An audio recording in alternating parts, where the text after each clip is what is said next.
На денешната седница на Советот на општина Тетово беше изгласана завршната сметка на буџетот за 2022 година. На дневен ред се најдоа и завршните сметки на воспитно-образовни установи.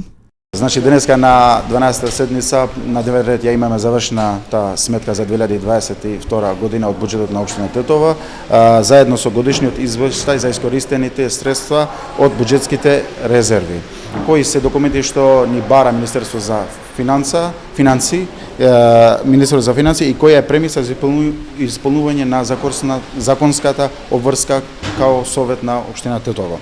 Исто така на дневен ред ги имаме и завршните сметки на основните училиште, средните училиште, детска градинка Младост, ја имаме завршната сметка за ЈКП.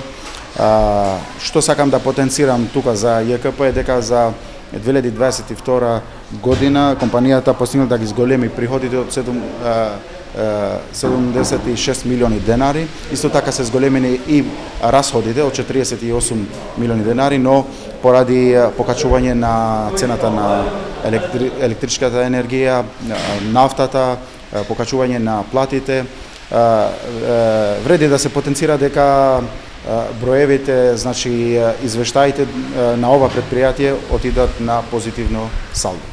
Од советничката група на СДСМ реагираа дека буџетските средства се трошат непродуктивно и недомаќински.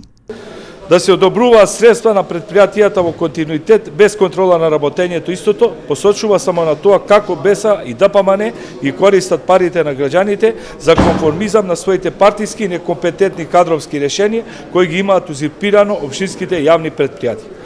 Наместо да се изнајдат вистински решенија со кои би им се помогнало на овие предпријатија да биде успешен сервис на граѓаните, локалната власт одлучува со парите на граѓаните и понатака да ги поддржува недомаќинските работења на јавните предпријатија. Со тоа уште еднаш докажуваат дека работат исклучиво за тесно партиски интереси, а на штета на граѓаните. Председателот на Советот и советничката група на ВМРО ДПМН пак со одговор.